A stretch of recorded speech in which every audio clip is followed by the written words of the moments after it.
is that we had a councillor roll call which was convened by National, it was convened by the province, it was also convened by the regions. And the councillor roll call identified 6 key pillars in the ANC action plan to improve local government. 6 key pillars were identified. More than 4,000 of ANC councillors were at the Coca-Cola Dome in Johannesburg. All councillors from the Northern Cape, they were part and parcel of that gathering. We came back, we consolidated that work in the province. We also called regional roll calls. And there were 6 pillars that were identified. And those 6 pillars, we all agreed, should define our posture, they should define our attitude as we build up towards local government elections. The first pillar, which I want to go through, tackle core service delivery commitments to citizens. And these core service delivery commitments, it's water, sanitation, refuse removal, potholes, electricity, and human settlement. And the lowest hanging fruit is refuse removal. There's no troika that can tell us that you can't pick up filth and dirt in your municipality. Just that. Keeping the municipality clean. Just that. Refuse removal. And we were last week, the whole of last week in Umsobomvu municipality. There's one thing that all of us were talking about when we were at Umsobomvu. It's how clean the town is. You wake up in the morning, you take a drive, you take a walk, you got confronted by teams that are busy cleaning the town. I'm certain all of you were there, you've experienced that. For a municipality to work well, that's a function of leadership. You get a sense that there is leadership here. A mayor who would stand on the rooftop of the municipality and say, I'm not going to allow this municipality to be drowned by death on my watch. It's not going to happen. Get teams of municipal employees out there cleaning the town. That's a leadership function. Without leadership, you get into a municipality and you get confronted by dirt. Like one mayor I phoned driving out of the municipality, and I said, but we are confronted by dirt here, which should be a low-hanging fruit. And so I have to give the mayor the geography of where I am in the municipality. Where are you? Then I explained, there's a church here in front of me. There's this and that. And then he said to me, that's not my ward. But if you're a mayor, the whole municipality is your ward. If you're a mayor, the entire municipality is your ward. You can't tell me that. The entire municipality is your ward. No, I'm going to phone back, Premier. No, you must phone back. She phones back. These municipal cleaners were there yesterday.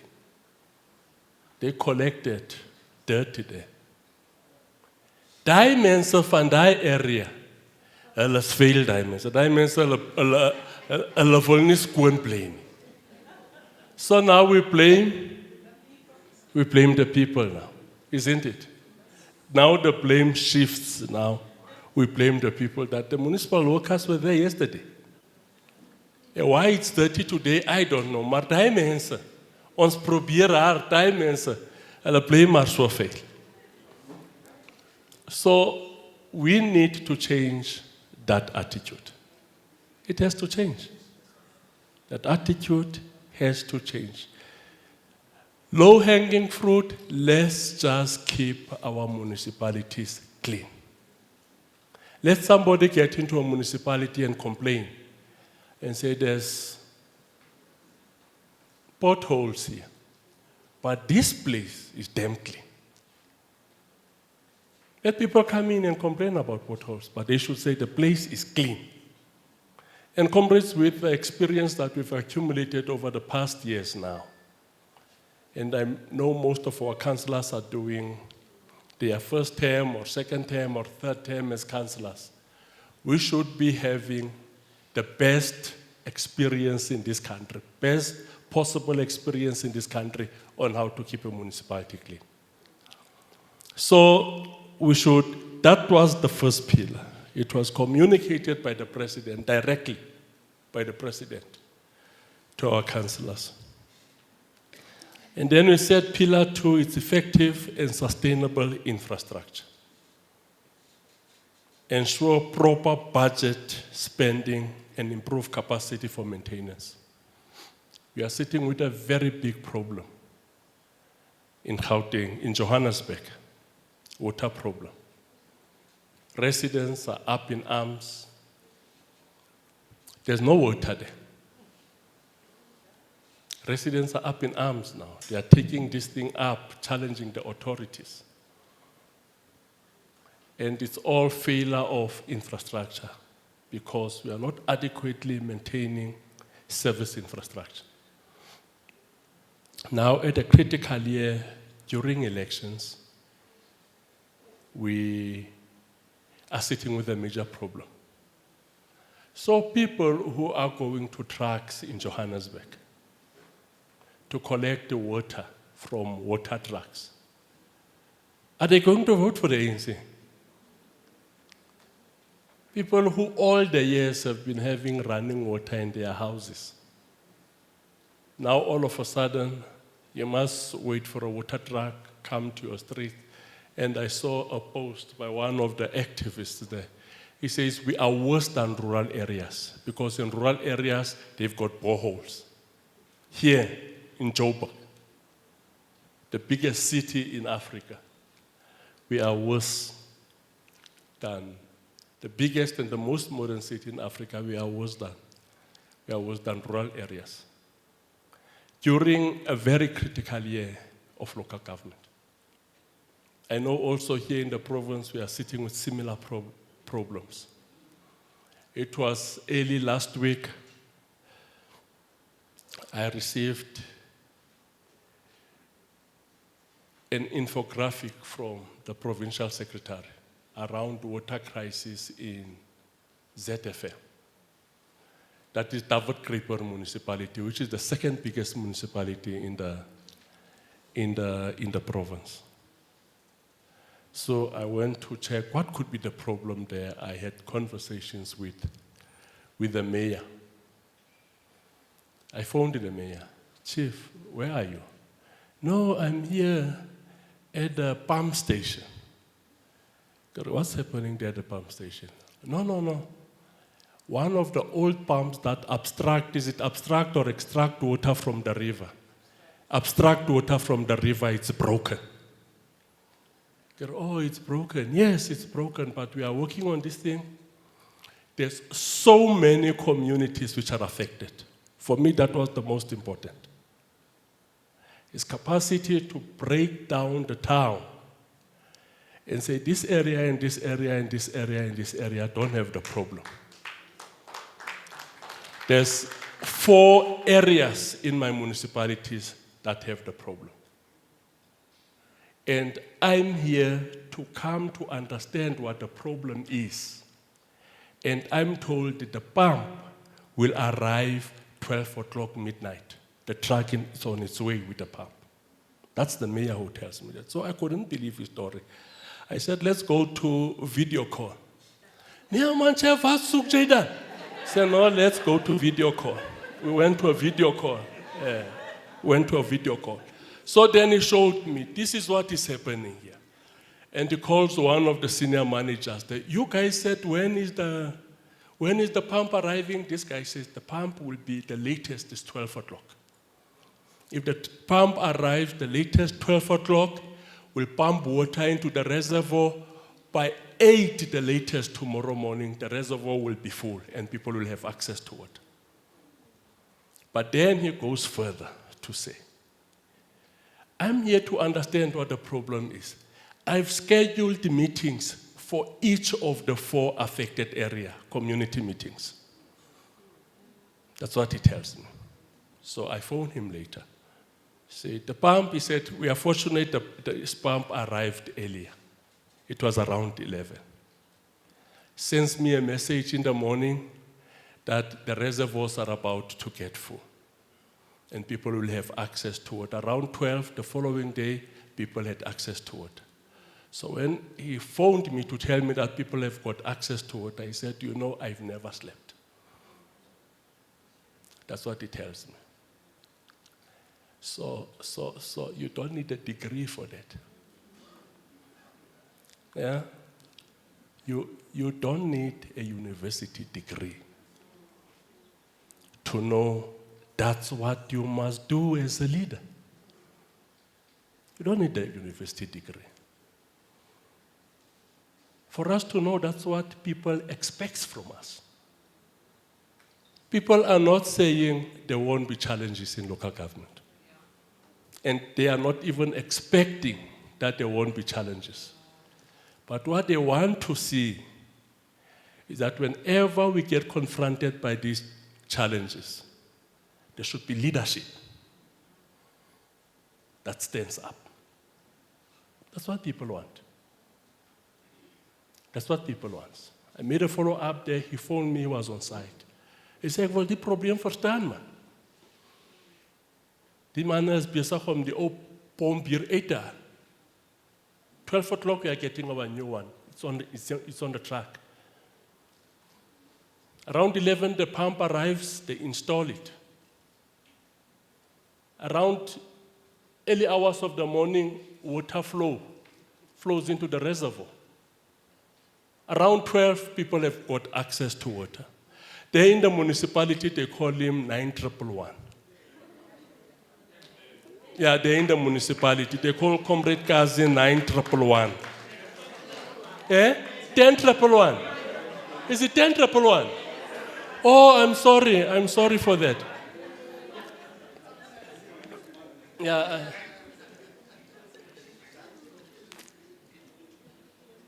If you take that morning flight from Cape Town, you must make such mistakes.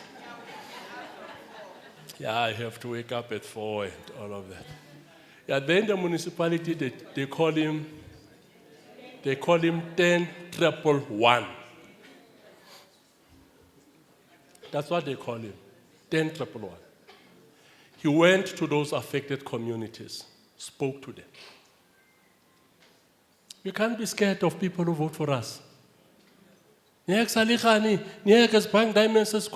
voted for us, so we can't be scared of them. So, Comrade Kusela, do you know Comrade Kazi? You know Comrade Kazi? Comrade Kazi, can you just rise? I want Comrade Kusela to see you. Yeah.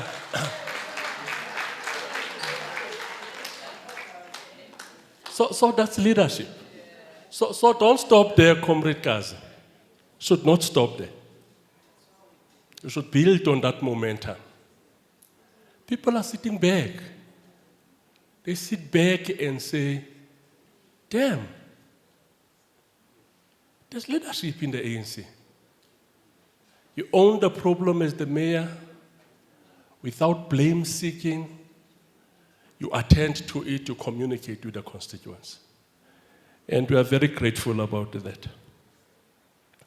And the third one, comrade, is to reconnect with people and restore trust and accountability.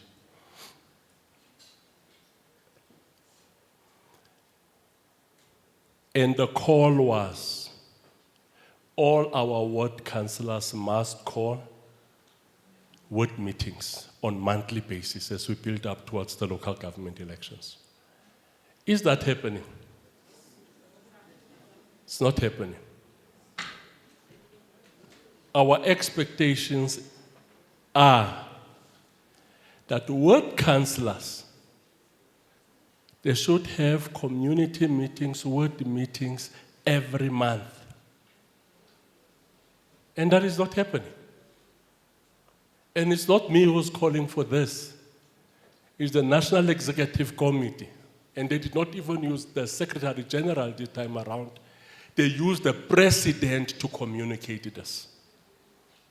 If the President communicates it, it should be a real call to action. We live there and we say, our President commands us to do this.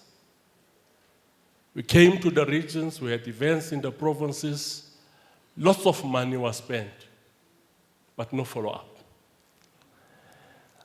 And the fourth pillar is capable local government and institutional capacity. Financial management, debt, billing system, bylaws, enforcement, employ capable people and fill critical vacancies. And we must be waging war on corruption. That's the expectation of what should happen in our municipality. And pillar 5, it's inclusive local economic development. And maybe as the province, we need to move away from marginalizing the position of the LED manager in our municipalities. Honestly speaking, we need to move out of that phase. Because we think local economic development is in the purview of the work of the province and national. Where investments take place, it's local, it's not national. How you project and present yourself in terms of opportunities which are there in your municipality is very much important. I was accused of marginalizing an LED manager when I asked, what is the GDP of your local municipality? This guy has been there. Tells us I'm here now for 8 years as an LED manager. Oh, LED manager, all right. And what are the opportunities which are here? You just get a story you don't understand. 8 years. And then, but then, what's the growth trajectory here in the municipality? What's the gross domestic product per region here in your municipality? Hey, Chair, I must go and look for that. Yeah, I must go and look for that. Yeah, hey, Chair, I must go and look for that. And those are the problems we have. What we normally do, we leave the post of an LED manager for a sub-regional chairperson who's not a councillor or a mayor, or for a local branch chairperson. Isn't it? And these things come back and hit on us because you don't have somebody with capacity that can articulate a vision for growth for the municipality. That's the problem we are sitting with. That is the reason why if you take the, what do you call these plans of the municipalities? IDP, Integrated Development Plans of the municipalities. You go specifically to the section on local economic growth. You'll get the same thing between 10 years back and now. They take exactly the same thing, change dates and put it there. How can you have a local economic growth, local economic development strategy? Local economic development strategy. That says to you, 10 years back, agricultural contribution, the contribution of agricultural sector to the economy was 22%. The contribution of trade was 30%. and the contribution of mining was 20%. It stays like that for the past 10 years. It never changed. But you ask, how is this thing possible? Hey, Chair, you know these things. Because we've got the wrong people to lead local economic development in our municipality. If you meet an LED manager of a municipality, he should sit you down and say, this is the structure of the economy of this municipality. These are the contributing sectors. These are the dynamics in each and every sector. That's an LED manager. This is where we've got opportunities.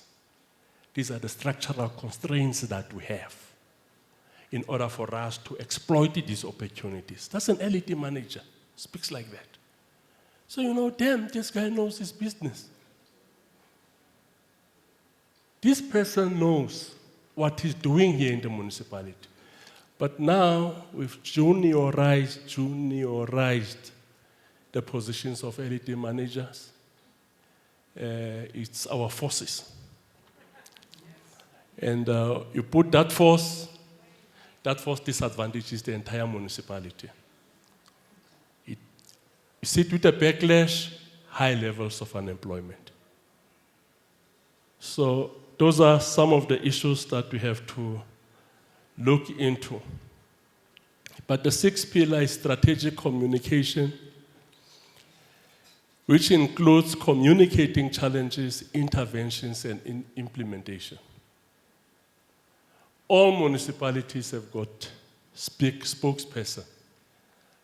Other municipalities which are privileged, you've got the mayor spokesperson as well. And then you've got the spokesperson for the municipality.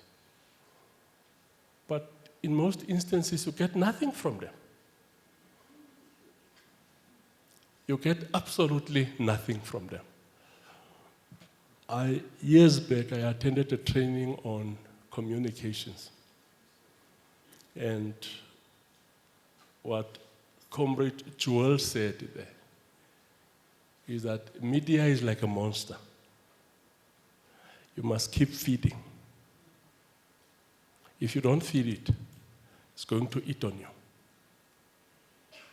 That's the problem that we have even with provincial government communication. Laid back, completely laid back. And what happens when there's negative news, we've learned with absolute disgust. With absolute disgust.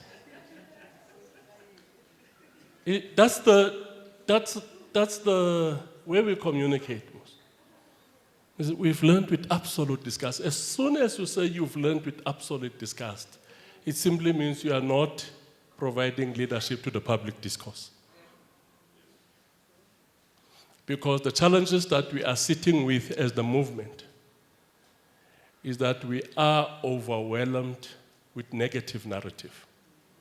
If you go to social media platforms, you must read the newspapers of today from a beautiful State of the Nation address. You'll swear you attended something else. You say, but this State of the Nation address I've attended, is it what is being reported? Something else is completely is reported, which is a negative narrative, which contests the public discourse. And in South Africa, we are overwhelmed by that. We do good things, we don't know how to package and communicate them effectively. And we get overtaken by the negative reporting that is there about the movement. So we expect much more strategic communication in municipality. I'm raising these issues, comrades, quite aware that we are going to be dealing with them in our different commissions. And also, very importantly, last year, we shut the mouth of our adversaries. Successful ANC, NGC. should not take that lightly. What they were expecting is the National General Council of the ANC where there will be blood on the floor. Call for resignation of leadership because of the last elections. How the National Executive Committee managed that dynamic, you guys deserve an award for that. Because already there was a move that this leadership should be removed because of the performance in the 2024 general elections. Number two, there was a strong sentiment that these branches of the ANC should go to the NGC and reject the government of national unity. None of that happened. None of that happened. So we had a great National General Council which actually laid a solid foundation for our local government elections campaign. The President also mentioned it last year, mentioned it also yesterday, that with all the socio-economic challenges that we are confronted with, 2025 was a year of successive positive growth in the economy. For all 4 quarters of 2025, we recorded positive economic growth with a slight decrease in unemployment. Unemployment moved from 33.7, it's now standing around 31%. All 4 quarters of 2025, positive economic growth. And as we closed the year, we closed it with a projection by the World Bank that in the last quarter of last year, if we get the correct figures, the economy of the province, the economy of the country would have grown by 1.2%. And the projections for this year, it's 1.4%. Comrade, this matters. This matters. These are not figures for people there and there. It matters for us as leaders, so that we know how this economy performs and what's the implications thereof. Taking unemployment from 33.7 and now unemployment is standing at 31%. And also here in the province, we had 4 successive quarters of positive economic growth. Though our economic growth is very low at 0.6%, and in quarter 3 it was 0.7%, but it's positive growth. Same all the mining provinces, same growth, Northern Cape, Northwest, Mpumalanga, and Limpopo. We are standing at 0.6 and 0.7%. So the difference is with trading provinces, Gauteng, KwaZulu-Natal, and the Western Cape, who registered an economic growth of just above 2%. So we've had 4 successive years of growth. And we never talk about that. We never talk about that. If we don't take this message out, nobody else will do it for us. And also, comrades, as we closed the year last year, there's a year which I call as a momentous year. We had the best grade 12 outcomes. Best grade 12 outcomes. We got 87.79. If you round it off, we got 88%. And you will never understand the implications of this outcome up until you understand our story. There's a story behind this. In 2020, always repeat this. In 2020, we got 66%. 2020, 66%, province number 9. And we agreed we can't continue with this trajectory of poor performance and poor grade 12 outcomes. So we agreed to put up systems in place, develop strategies to improve grade 12 outcome. In 2020, province number 1 was Gauteng with 89%. So the distance between us and Gauteng was 23%. Between province number 9 and province number 1, the distance was 23%. So we agreed in terms of our strategy that we are not going to focus on province number 8 and province number 7. We've always been speaking of province number 9, which is us, and province number 1. We had 5 years of sustained improvement in our grade 12 results. We moved from 66, we went to 74. 74, we went to 76. 76, we went to 78.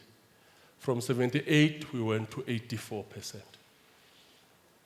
And last year, we went from 84% to 88%.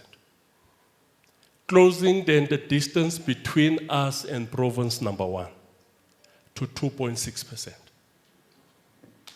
That's the distance now between the Northern Cape and province number 1. 2.6% from 23%. But our target, there's Comrade Fossey, was 90% for last year class. We sat around the table, we said we can stage a major upset.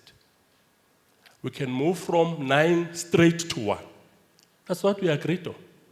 We wanted to stage a major upset. Major upset. Got all our regions, intervention programs, hands-on approach. If Francis Bart could have performed better, just Francis Bart alone, if Francis Bart could have performed better, we could have been number 1 now. So that's a vision that we've not lost, which we are working very hard on it.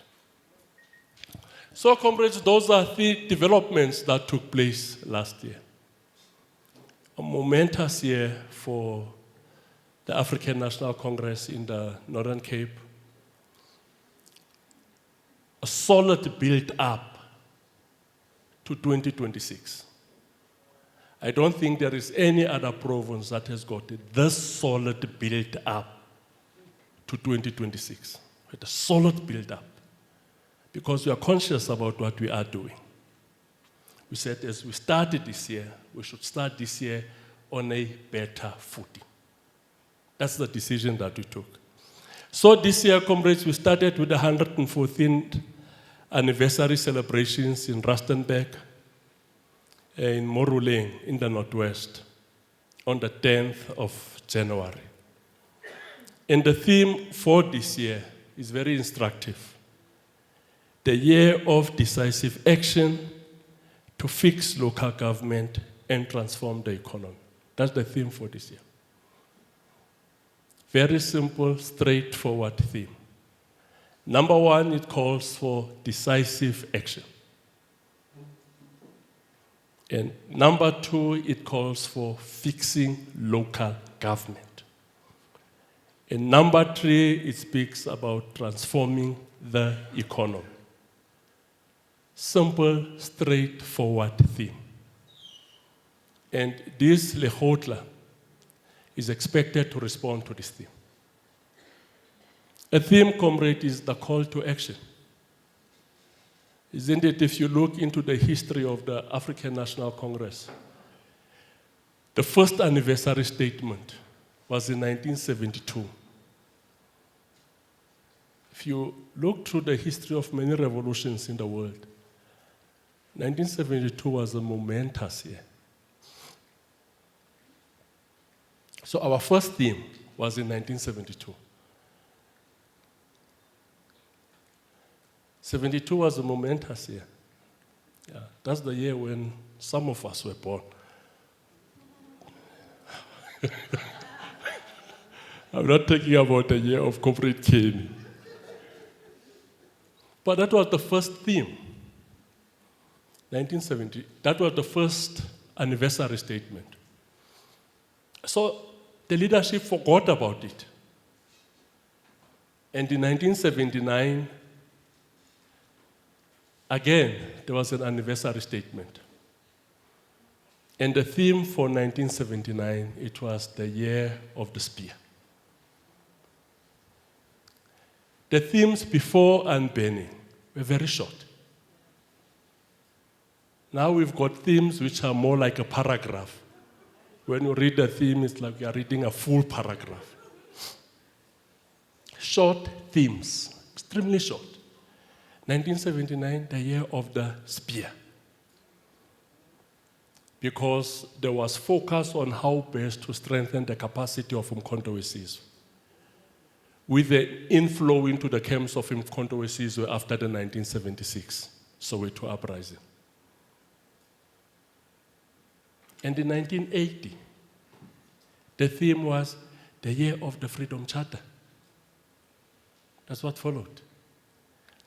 And that theme made it possible for OR to declare the 80s as a decade of freedom.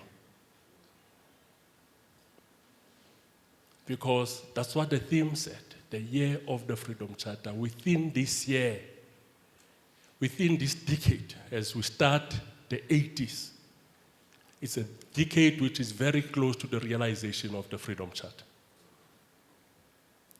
And it was called the year of the Freedom Charter.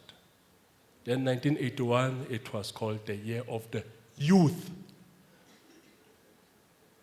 The year of the youth, with build-ups that allowed OR in 1985 to say, let's render the apartheid system ungovernable. So that's basically our history. And when a theme is declared, it's a call to action. By the time we finish the year here, we've even forgotten what the theme is. In actual fact, where you meet an ANC member, he should be telling you, why, when you get to a municipality is busy with something, why are you doing this? The only response should be, this is the year for decisive action to fix local government and transform the economy. That's the reason why I'm doing this. Right throughout the year. Right throughout the year. Because that's the call to action. We are not doing this going to big stadiums, spend millions, because we want to contest with other parties about our capacity to mobilize crowds. January 8th anniversary has never been about crowds. It has always been about the message that we want to carry through right throughout the year. So, after that, we had our own event. Comrade Phoebe and the NEC deploys, you missed out. We had a beautiful event in Colesberg.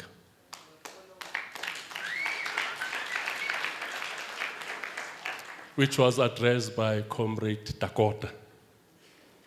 That was an outstanding event. 10,000 plus strong crowds. Every time when the Deputy Secretary comes in the briefing meetings and said, we are going to get 10,000 plus, I say, hey Chief, leave this thing of yours setting targets which are unachievable. We are going to get 10,000 crowds there. Systems are in place. And we got 10,000 plus people who attended there. Can we give PEC Lekgotla a nice round of applause for that wonderful launch? And that assisted us to inspire confidence as the province. Everybody who looked at the event, he said, but the Northern Cape is an organized province. Everyone who looked at the event The Northern Cape is an organized province. If you look at the organizational report which was presented by the Secretary General at the National General Council, he goes on to report on all the other provinces. We were province number 7 to be reported on. I don't know how many of you can remember. Goes on, report on all of them. Gauteng is the biggest economy in the world, in the province, in the country, and this is their GDP and all of that, and there's a decline in membership and all of that. We're number 7. It just kickstarts by saying there's work taking place in the Northern Cape. And increase in the membership. For the first time, as the province, we've got more than 60,000 members.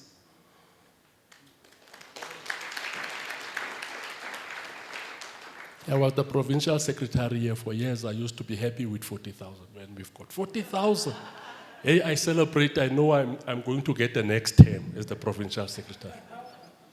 Because when I started, membership of the province was about 27,000, 26,000. And when I was the deputy secretary, membership was about 18,000.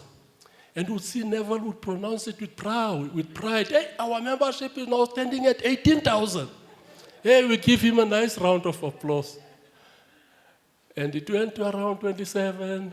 We went beyond 30,000 and 40,000. And now we've got 60,000 members.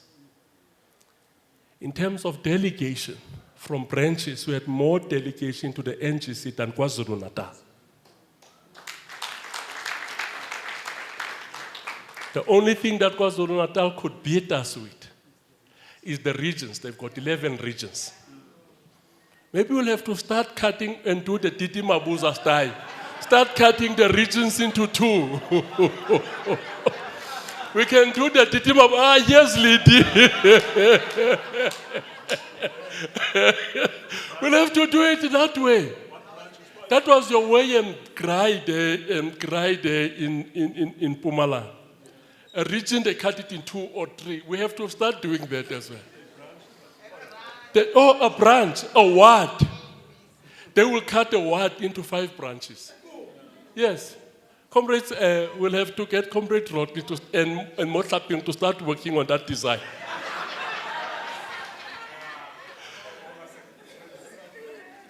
Yeah.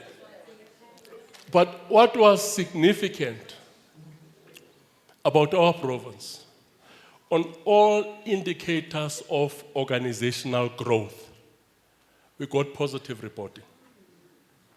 And most importantly as well is the fact that the Northern Cape was highlighted as the most united province of the ANC in the country. The most united. And that unity, we should work very hard to strengthen. Should not take for granted.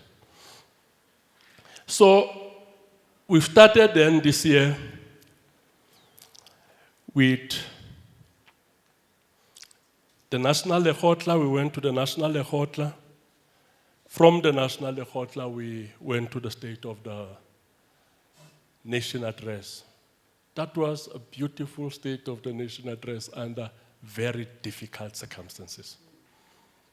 I just always ask myself, every time I'm listening to the president, where does this man get this grit?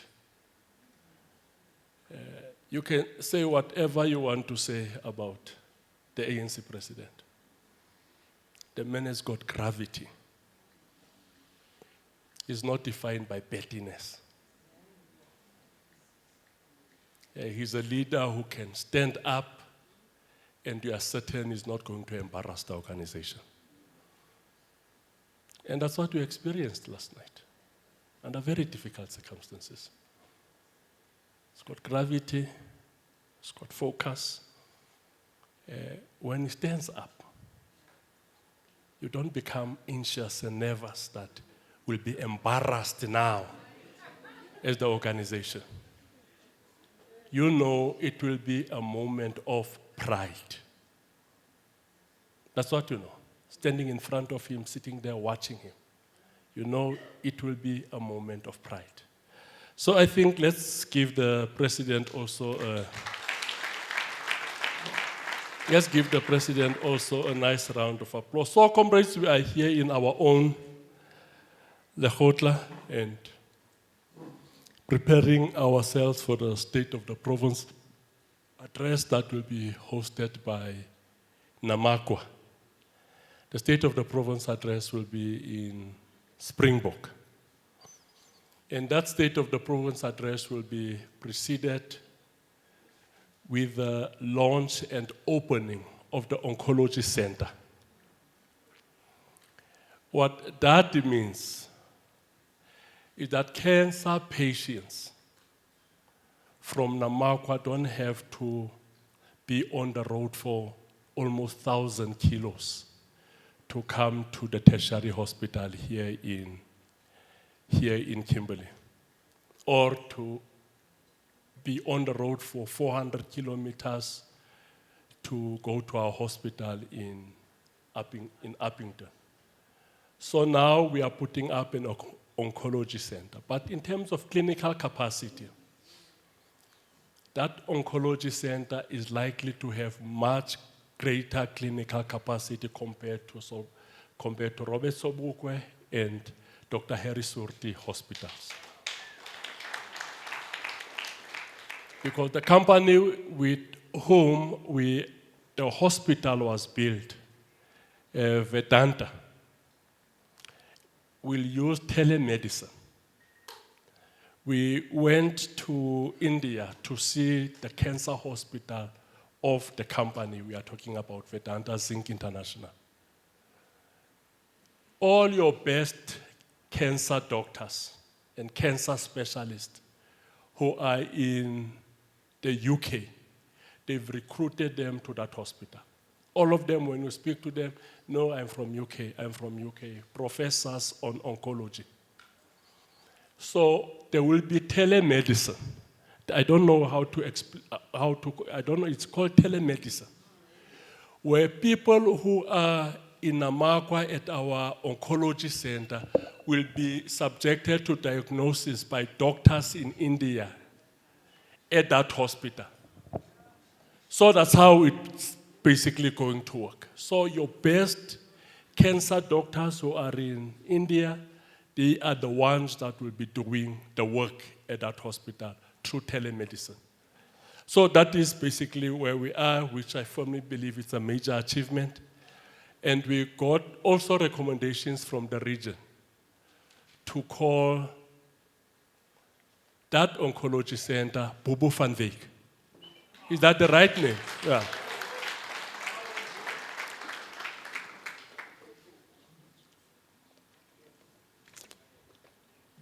Am I correct? Yes. Oh, yeah. So that's the recommendation that we received from the region. It went to the PwC, it went to the PEC. So as we open that oncology center, it will be called the Bobo van Wyk. But one thing, comrades, that I'm scared about, but very positive, is that this year,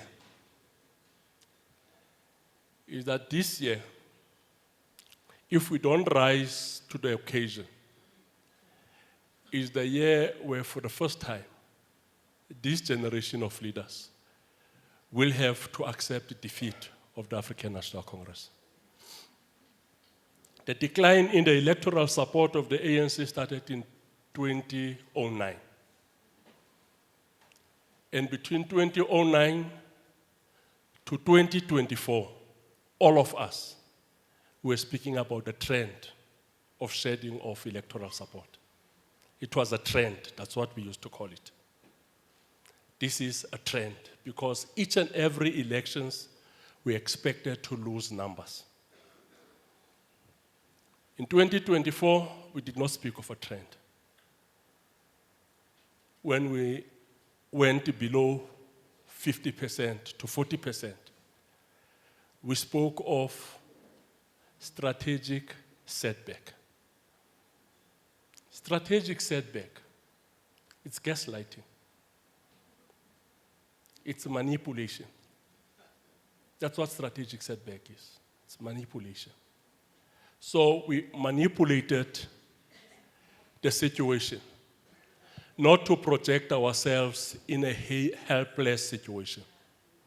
That's what we did. We said, let's manipulate this thing.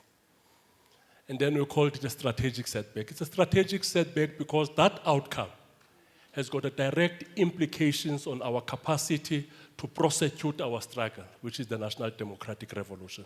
Direct implications for that. So we all agreed, let's manipulate this thing to sound nice. So when we occupy public platforms like this, we speak of a strategic setback, pure manipulation. But this year, if we are not careful, we'll be forced to speak of a defeat. As soon as we slide below 40%, our explanation of strategic setback won't make sense. As soon as we slide below 40%, the explanation of strategic setback is not going to make sense. And people are not going to accept that explanation. That explanation will be like when we said a swimming pool is a fire pool.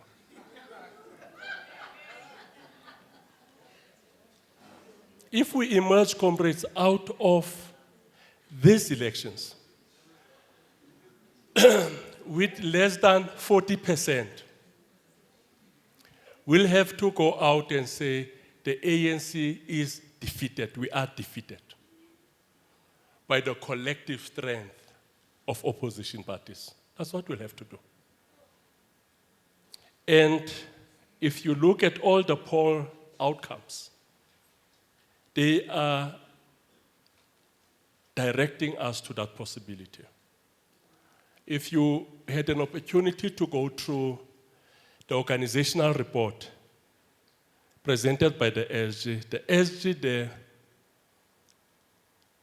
extricate poll outcomes from 3 poll institutions. Ipsos say we'll get 30%.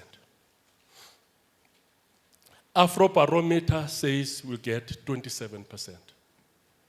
The Social Research Foundation says we are going to get 28%. And Ipsos did a perception survey, and 80% of the South Africans are saying the country is going in a wrong direction. And when 80% of South Africans say the country is going in a wrong direction, that's a judgment call on the ANC, not the government of national unity. For ordinary people outside there, they don't bother themselves with the complications of the politics of the GNU. What matters to them is that the president of this country is an ANC president. Deputy president is an ANC president. About 72% of these ministers are ANC ministers. About 65% of deputy ministers are ANC deputy ministers. So effectively speaking, this is an ANC government. That is what it is. So if you look at these surveys, they tell us something else, that we might lose about 10% of the 40% that we have. And if that comes to pass, we'll have to accept that we are now in a phase of defeat, not a strategic setback. If we say strategic setback, we'll be lying to ourselves. And we've been invited in a whole lot of platforms, Comrade Phoebe. NEC members, Comrade Lindy and Kusela, are very busy. NEC members are very busy preparing for 2027. Extremely busy. They are adrenaline junkies when it comes to that. Oh, they are very busy. And the first question is, how do you see 2027?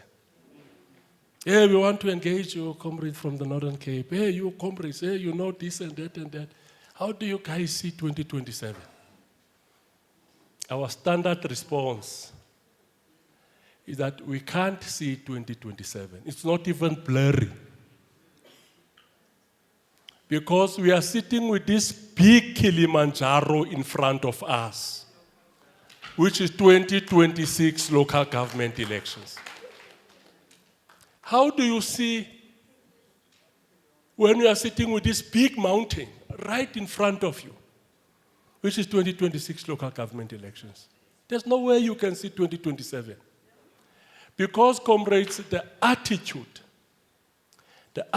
of ANC members and their behavior towards 2027 will be defined by the 2026 local government elections.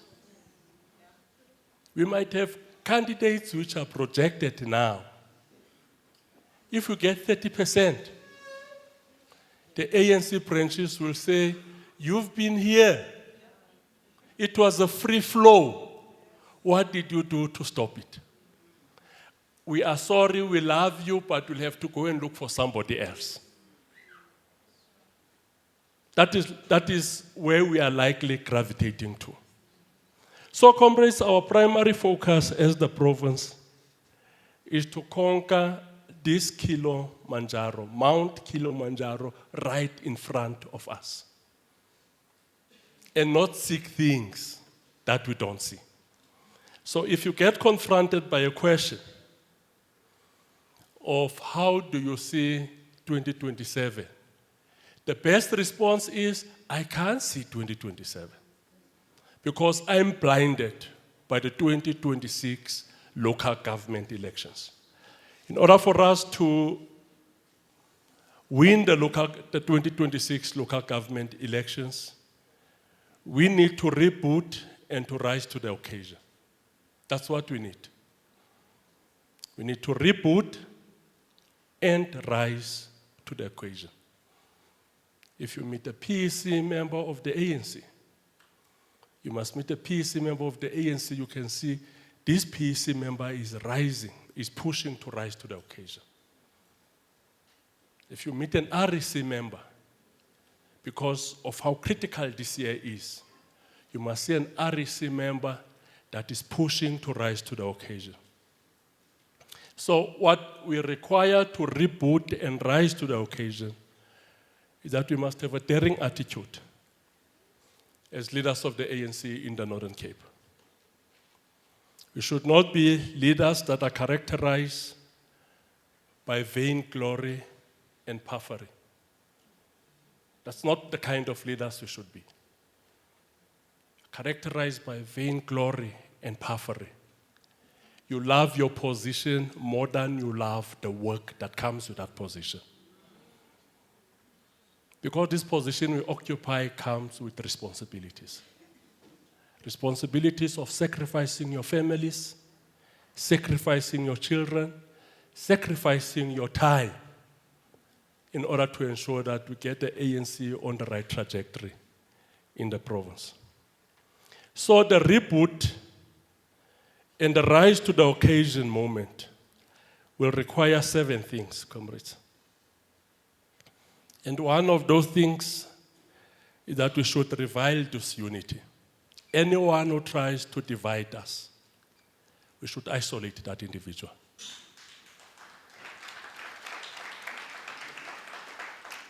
Anyone that seeks to divide us, we should expose.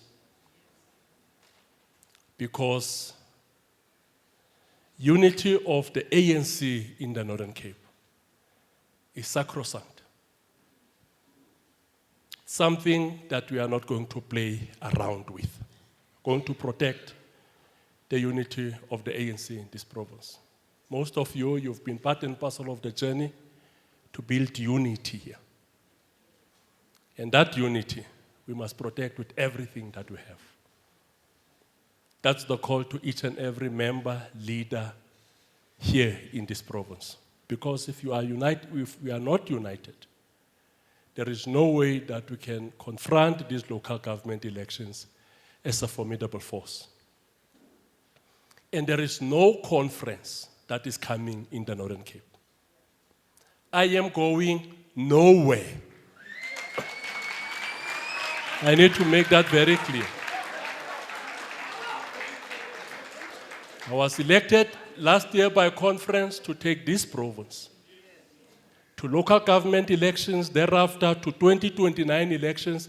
I will be here doing that task.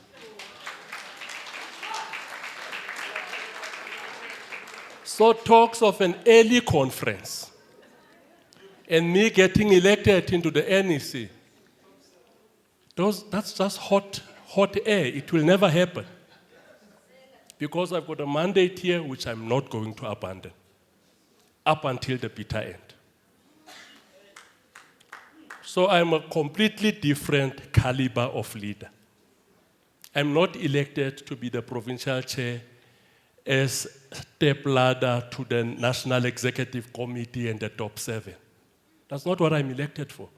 I'm elected to lead the ANC in the Northern Cape and to finish the term, which I'm elected for.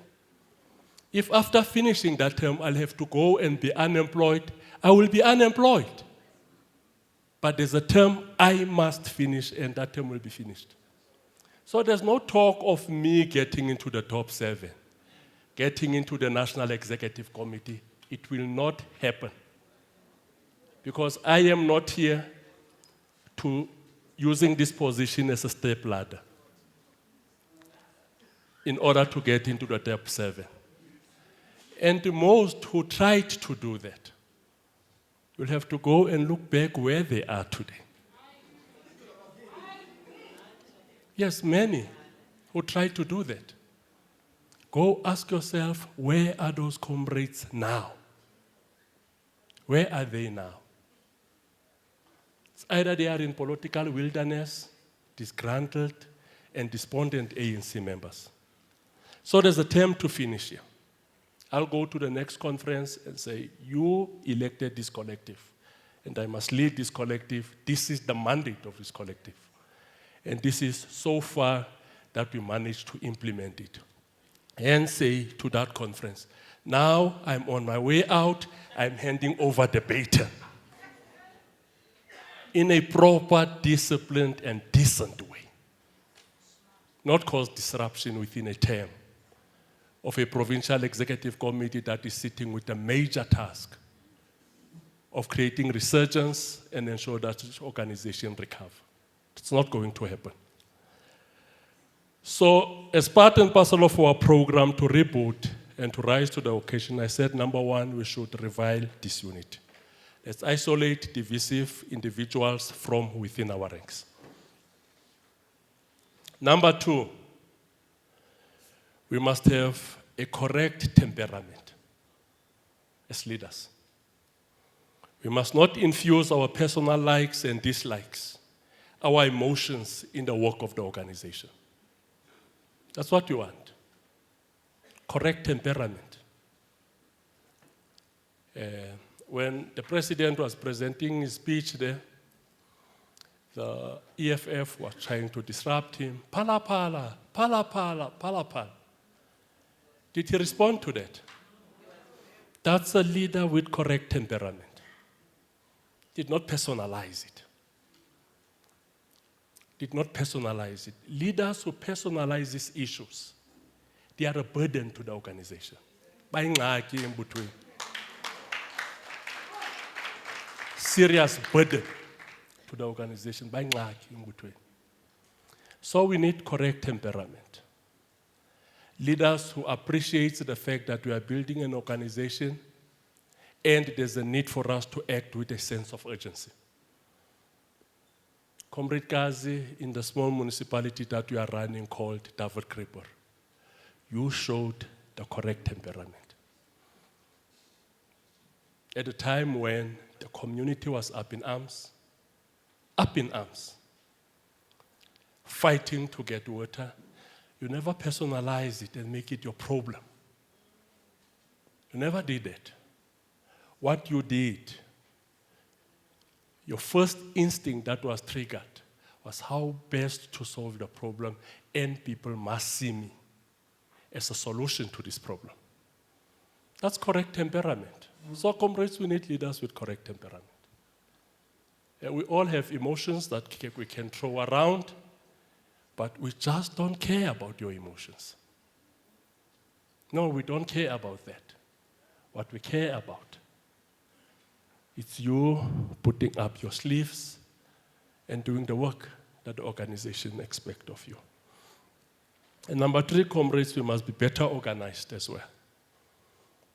The election structures that we are going to establish in the province must be better organized. We can't go to a BET and you don't know what is happening in this branch election team. You go to a sub-regional structure, you don't know what is happening in the sub-regional structure. We must be better organized if we say we want to protect the 49.3% that we have. And number 4, we must not be adventurous and do things that risk the unity of the movement. And we are going to embark on a very serious process now of identifying ward councillors, isn't it? And PR councillors. We should not be adventurous with that process. We should ensure at all given moment that the ward councillors which are nominated, we should ensure that ward councillors which are nominated are people who will make it possible for the ANC to win those wards.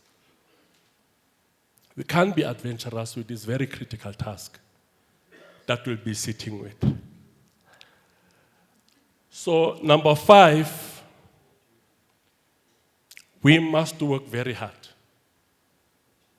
This sounds light, but what we expect to see, we want to see comrades on the ground. We don't want to be meeting in boardrooms, only hear big English, but we must be on the ground. And number 6 is that we should not be drowned into complacency. Comrades have got this tendency, if you've won a municipality, you're in charge of the municipality. When you arrive there, they tell you, we are winning here, we are in charge here. We've long passed that stage of being in charge. The hegemony of the ANC is challenged in each and every ward.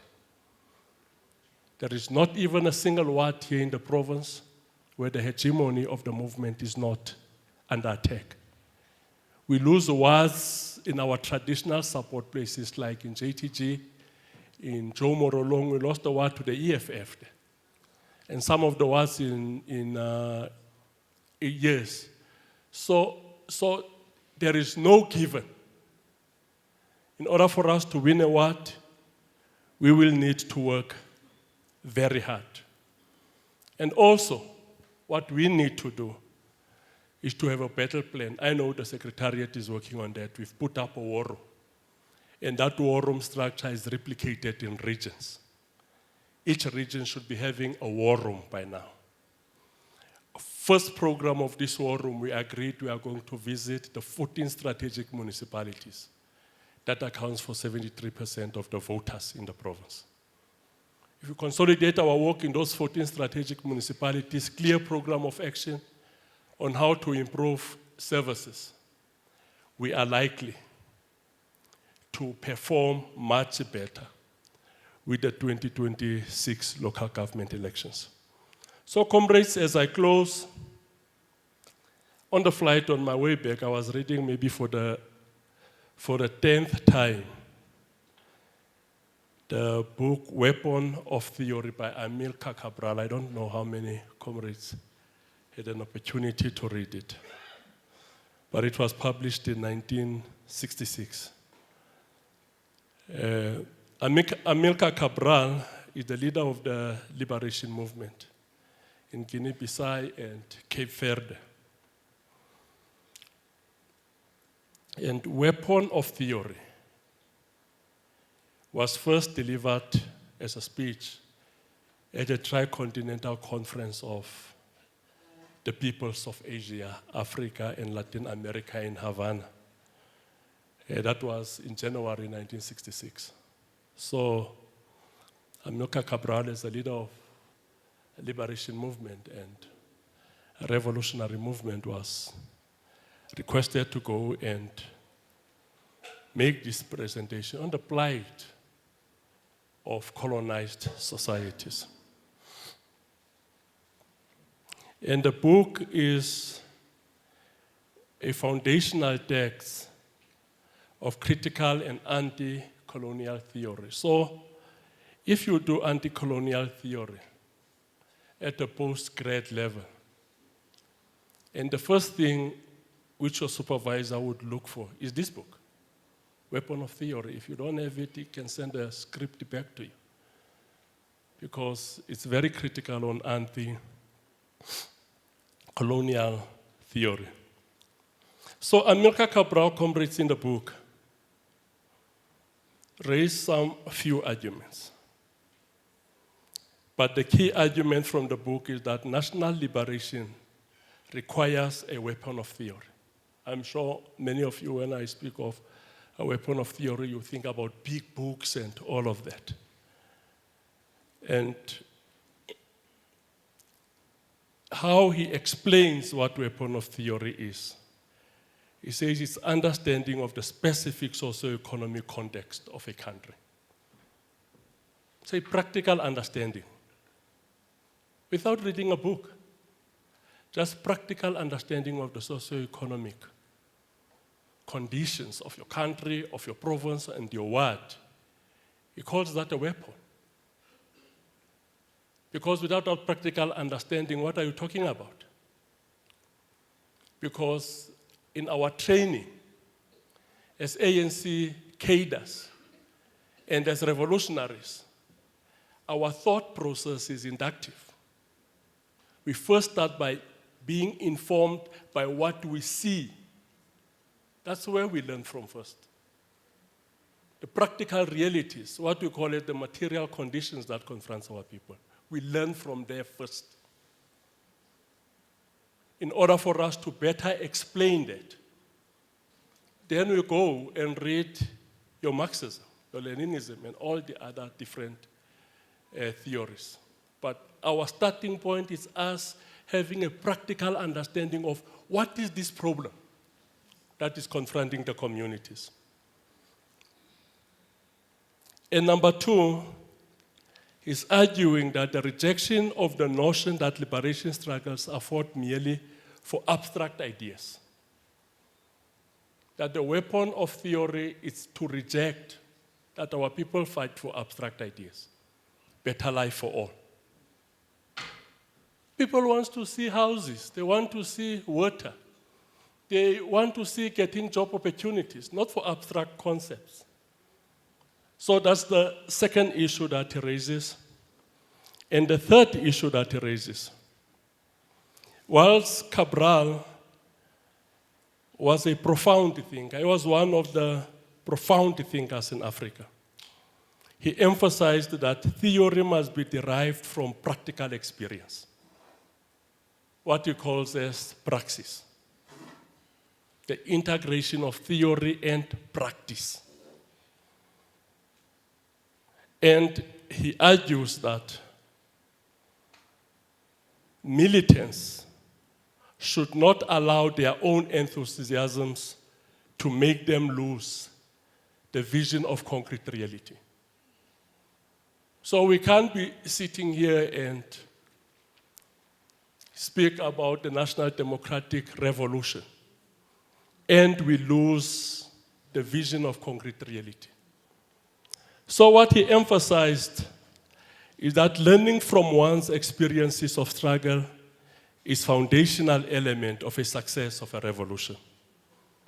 He argued that the fight for liberation must be rooted in local reality rather than blindly following foreign models.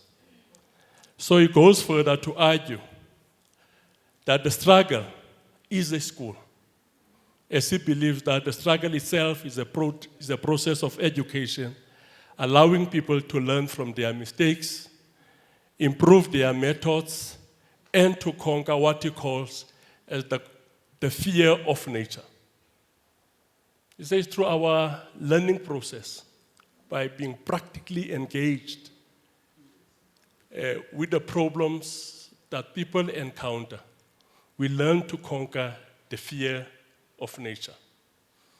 So I decided to bring this year to this Lekgotla because I firmly believe that what Amilcar Cabral says is quite relevant for us as well as the Northern Cape.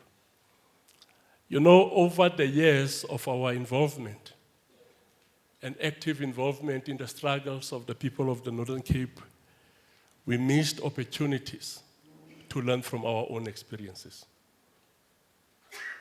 The opportunities that we have missed to learn from our own experiences. And Amilcar Cabral says, those personal experiences which are based on your own practical circumstances are the best teachers.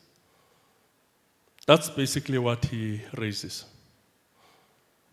So, from there, I want just to reflect three incidences which force us, number one, to jealously safeguard our historical bonds that we have created.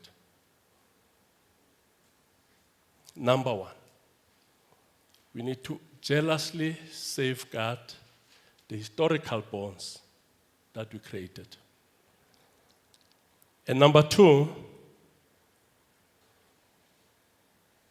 we need to guard against the danger of using our positions of power to embark on a vindictive crusade. And number three is a very profound lesson that we must have faith in the organization. You can't be a member of an organization you don't have faith in. Isn't it?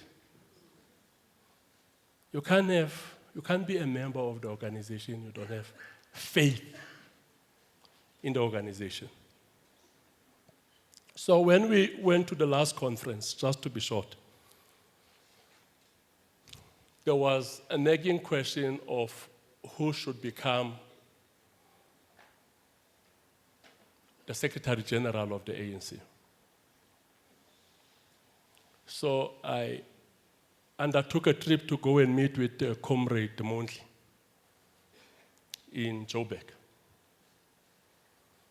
And I said to him, I think Mbalula will make a good Secretary General. And he said, no, explain.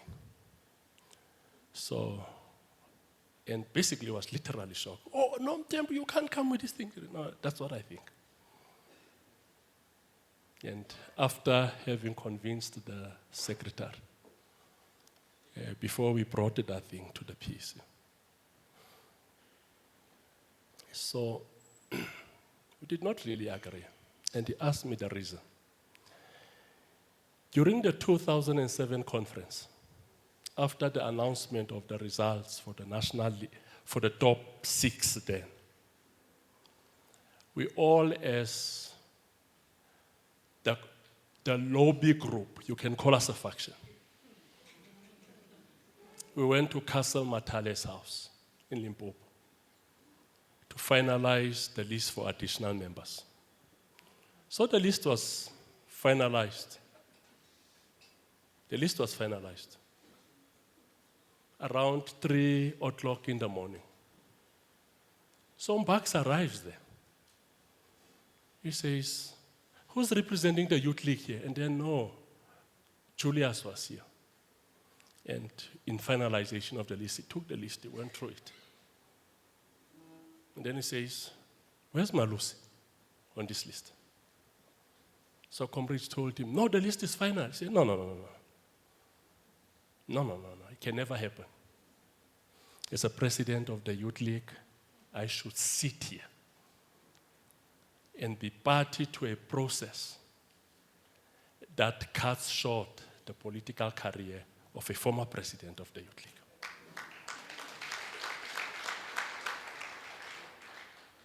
They were on 2 different slates, isn't it? Malusi was supporting NDZ, and Mbax was supporting, no, Malusi was supporting Thabo, and Mbax was supporting JZ. So he says there. He got enraged. But I'm a leader of a lobby group that wants to decimate a former president of the Youth League. Says it's not going to happen whilst I'm here,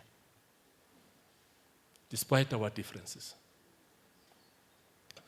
So that is jealously guarding historical bonds that you create, despite of the contemporary differences. And that's what we want from people who call themselves leaders. That is the reason why I respect Mbalula up until today for that. He never came in there and saw an opportunity to destroy Malusi because of a small issue of succession that they disagree on. Erased the entire history of engagement with him and the battles that they fought together. So Amilcar Cabral said, let's learn from our own struggles that we pursue. That's the call that he makes to all of us. And then, the second lesson is use of positions of power to embark on vindictive crusade. You get elected, you look back for everyone that disagreed with you.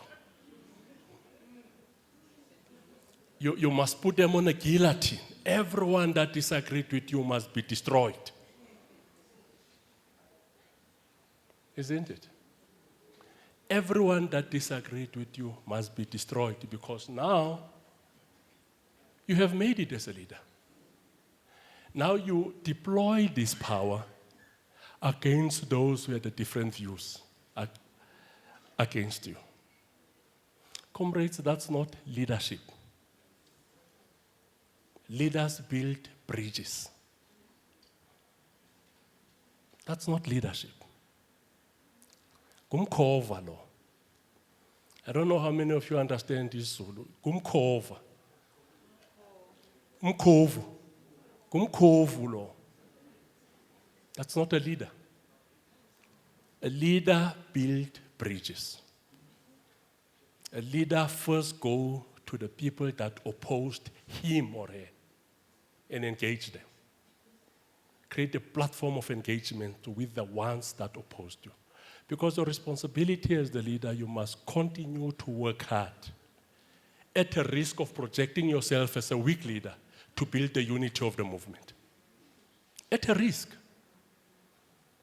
I know these people opposed you when you go to them, but hey, this guy is scared of us, he's speaking to us.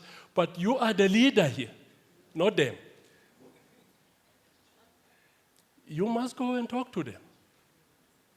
Because you are sitting with the primary responsibility to build unity. So I've got my own lessons around that.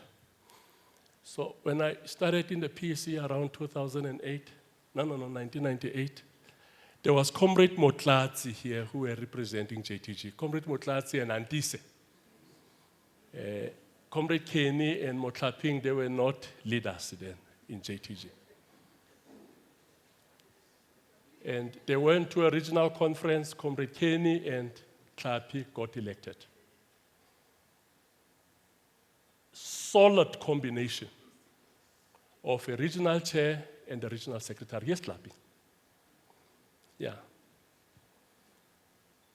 Relationship developed and developed and developed. There was a serious misunderstanding at some point. We went to a conference. We had to postpone that conference. I'm sure the two of you can remember. So as a provincial secretary, I got it there. What is happening here? Hey, I listened to both of them. And I postponed the conference. Hey, delegates almost killed us. Because we could not afford this unity between the two of them. We reconvened the conference. Gave them 10-10. But Kenny then got elected into the PEC as the deputy chair. So we got at Tlhapi, his 10 PEC members. We got Gabusi, were also his 10 PEC members. Tlhapi had his 10 piece REC members. I'm sorry, man, it's REC. He had his 10 REC members with Tlhapi. And Kgabuso had also his 10 REC members. But then I'm the provincial secretary, and Comrade Kenny is the deputy chair. When Tlhapi finished his term as the regional secretary, asked Tlhapi, there he sits, took my car, went to him. We met at the spur. We met at the spur. Sat him down and said, Tlhapi, you are done with this region now. Yes. I'll have to push for you to come to the provincial legislature. No, that will be great. The first person I engaged is Comrade Kenny. Kenny said, that's a great idea. Despite the differences they had. And even Kenny, when we met as officials, when there was a reshuffling, he recommended Comrade Tlhapi to be the MEC.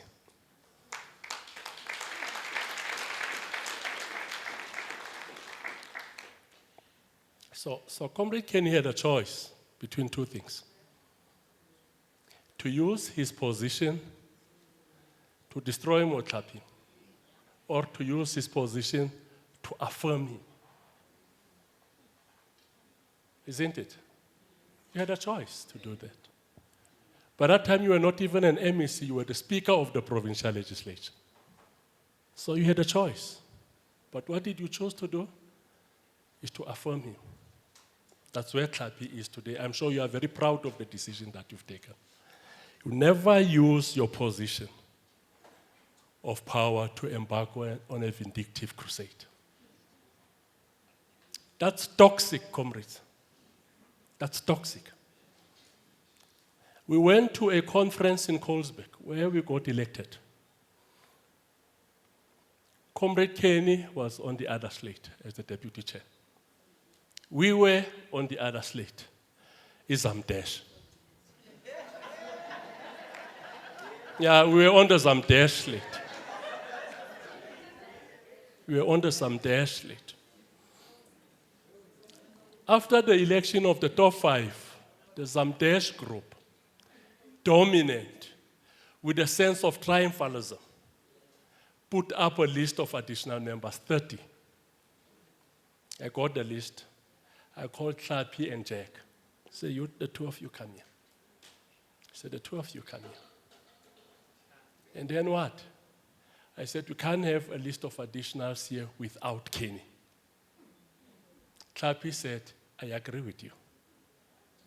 But we are sitting with the problem of males. Tlhapi said, but I can be taken out and get co-opted. This is class that is seated here. This is class that is seated here. This is class, comrades. Class that is seated here. Because he understands and appreciated the role Kenny played in his life. He went on and said, no, but I can be co-opted. Let Kenny come in. And then somebody was removed. I can't remember who it was. But somebody was removed in order to get Comrade Kenny on the list. He's the one who was leading the issue of inclusion of Kenny into the Provincial Working Committee. Class. Those are practical lessons that we learn. Maybe we don't talk about these things, comrades. That's the reason why you think there's nothing that we can learn from our own experiences of prosecution, of struggle here in our province. We don't talk about these things. We don't talk about these things. So we've got practical experiences. Tlhapi, I was listening just yesterday on a video clip of somebody who's trying to give a perspective on what happened in the officials when you got appointed as the MEC. That is all lies. It's hogwash. But I know the class you are not going to be carried away by such nonsense. So the third thing, comrades, which we can learn from our own experiences, how we interact with struggle, is that we must have faith in the organization. One of the comrades who chaired one of the sessions of the 1912 conference as a speaker is Thomas Mapikela, who was the president of the Free State Native Conference in 1912. You know, there were native conferences that were formed, provincial native congresses that were formed before the 1912 conference. Thomas Mapikela was the president of Free State, and he was the speaker of the chamber. He had this to say. I want to relate this to this piece here. He had this to say. He says, sooner or later, freedom will dawn on the southern tip of Africa. That's what Thomas Mapikela says. When he made these utterances, he knew those guys who were gathered there in Windhoek 1912, they knew that there will never be freedom in their lifetime.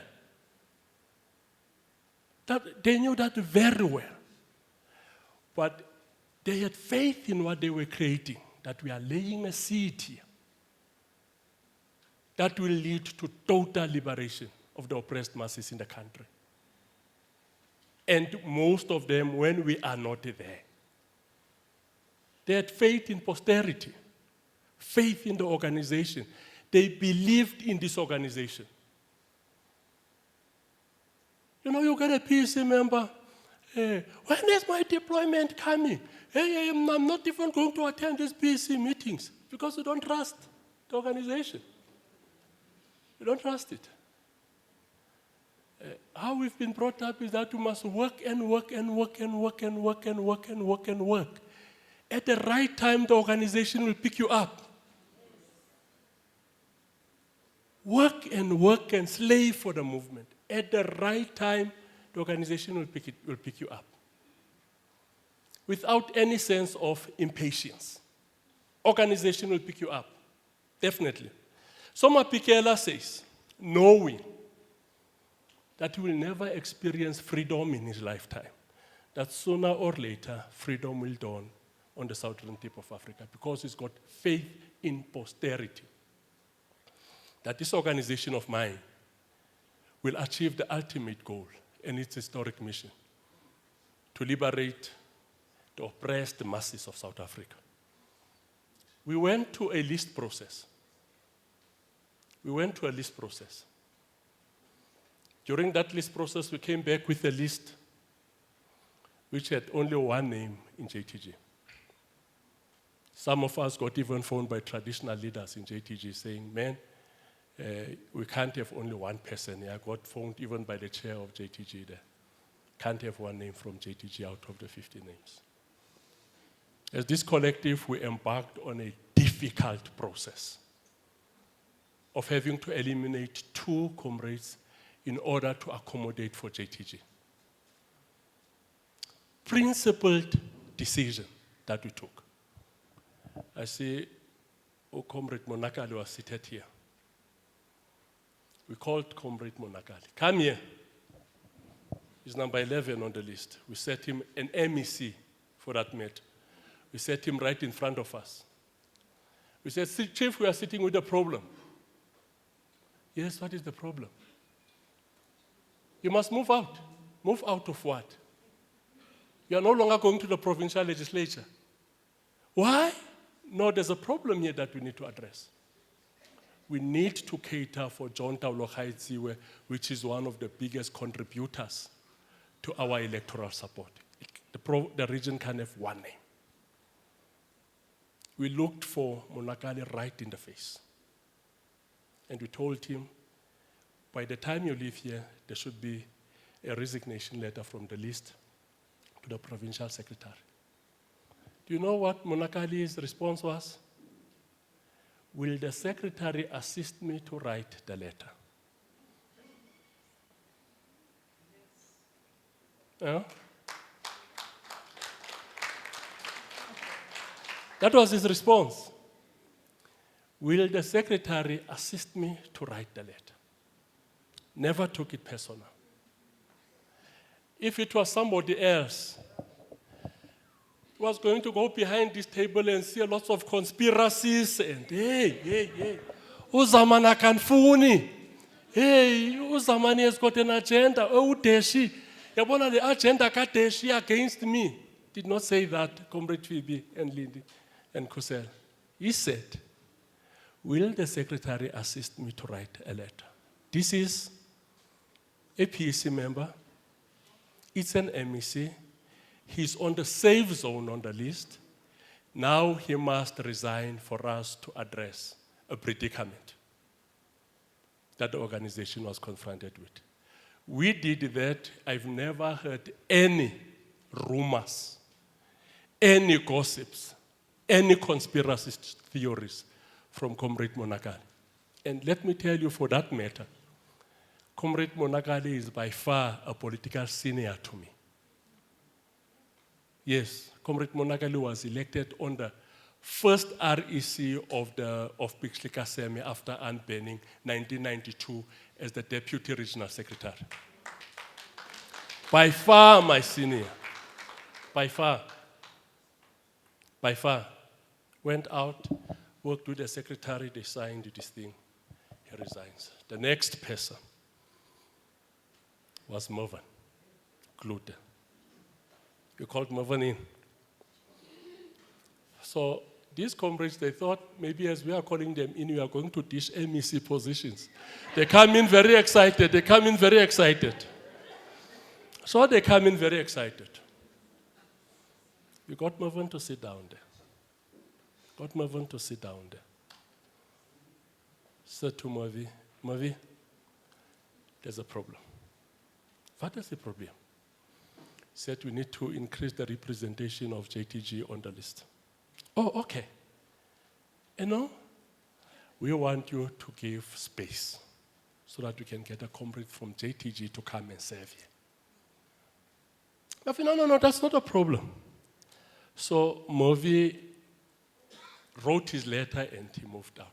No conspiracy. Where's Mervyn? Is he here? He's not here.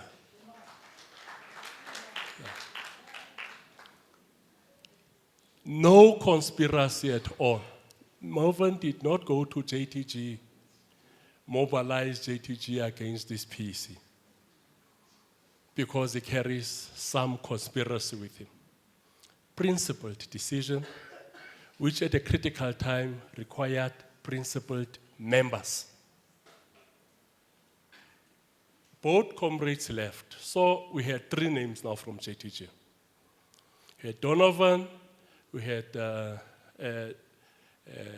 why do I forget Udini, and then we had Motlapi. So we asked ourselves, now, what are we going to do with this thing? Then we said, let's call in Dini. Yeah. Here's Dini sitting right next, behind you, Comrade Lindy. That's Dini, that one. He's the mayor of Joe Morolong, doing an excellent job there. Took the municipality out of a disclaimer and 100% expenditure on the infrastructure grant. That's what we know now about that municipality. Called the Dini. Sit here. He said there. Dini, you are our problem now. What? We want to remove you also from the list. Dini, no, that's okay. I still have lots of work to do there in the municipality. It's local government elections next year. Dini moved there, submitted a letter, and said, I'm going to continue as a mayor. Because she's doing a second term, obviously the question of what would happen after comes up. That did not dictate her attitude and shaped his opinion about what is expected. Comrades, these are practical lessons. When we talk about, when you always think these things happen in big books, in Cuba, in China, in big revolutions. These things are happening right where we are. It's not big book story. It's our practical experience with comrades.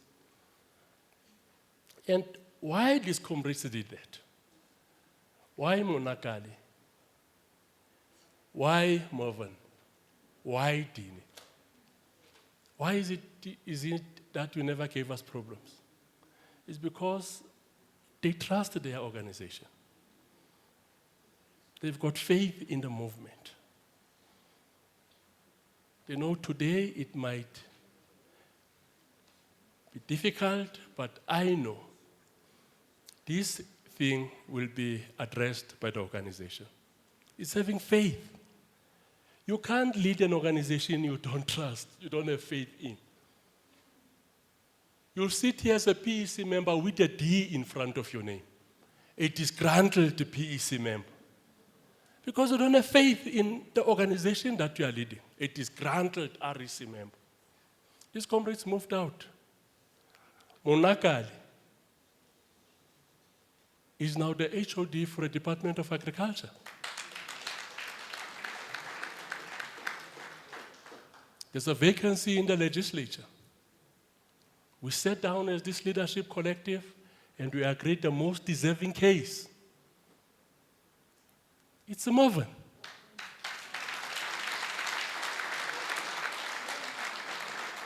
Because comrades must have faith in the organization that they are leading.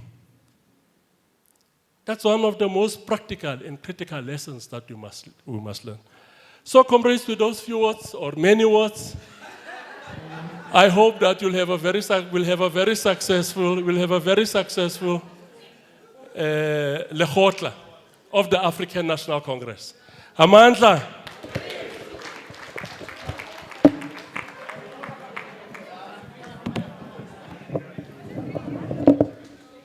Thank you very much, Chairman. Amandla. Away too. Comrades, we are going to break for just 5 minutes so we can stretch and grab tea. It's now 12:31. Can we all be back at 12:37? 12:37. Mine says it's 12:32 now. All right. Then we all have to be back by 12:41.